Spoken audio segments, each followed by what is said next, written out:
Assalamualaikum dan salam sejahtera. Nama saya Siti Fauziah binti Jasmi, nombor metrik C20A1427 ingin bentangkan subjek reka bentuk seni tradisional. Saya memilih alatan pertanian iaitu sabit sebagai bahan kajian saya. Sejarah dan asal-usul sabit.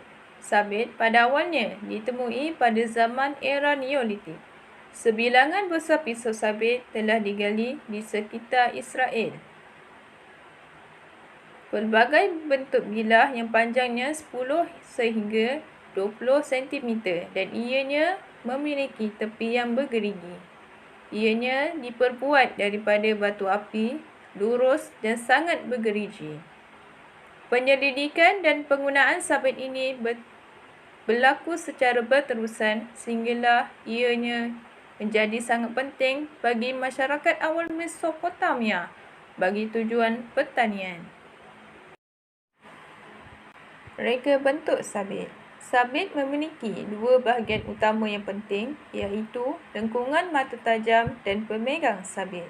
Bagi lengkungan mata tajam, ianya sangat penting bagi membantu proses penebangan atau penebasan rumput-rumput. Semakin tajam pada bahagian tersebut, semakin mudah dan senang untuk melakukan sesuatu. Pemegang sabit pula, ianya biasanya diperbuat daripada batang kayu atau logam yang kuat. Kepanjangan bahagian pemegang sabit ini bergantung kepada sesuatu tugasan yang ingin dilakukan. Sebagai contoh, lazimnya pemegang sabit yang panjang digunakan untuk memotong rumput. Mereka akan menghayunkan sabit tersebut secara putaran penuh iaitu sebanyak 360 darjah. Fungsi dan penggunaan sabit. Fungsi utama sabit adalah untuk menebas atau memotong rumput. Namun begitu, penggunaan sabit yang meluas dalam kalangan masyarakat membolehkan peranan sabit dipelbagaikan.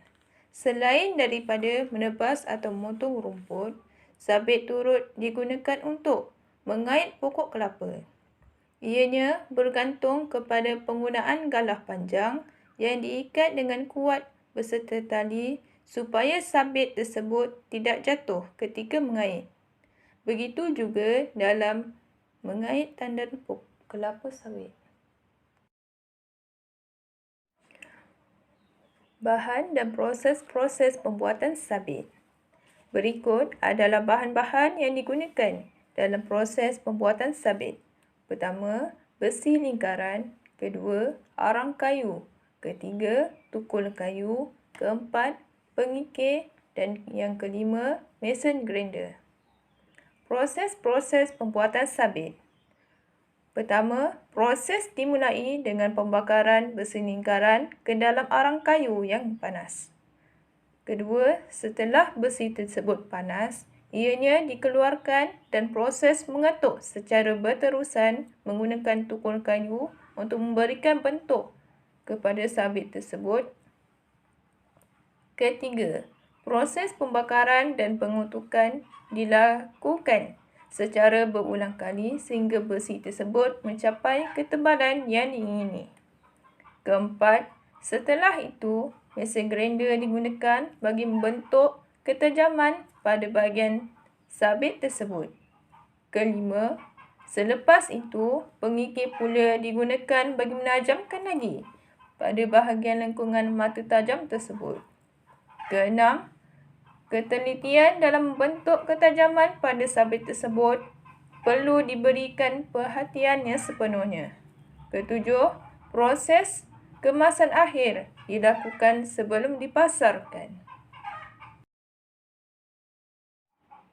Itu sahaja daripada saya. Sekian, terima kasih.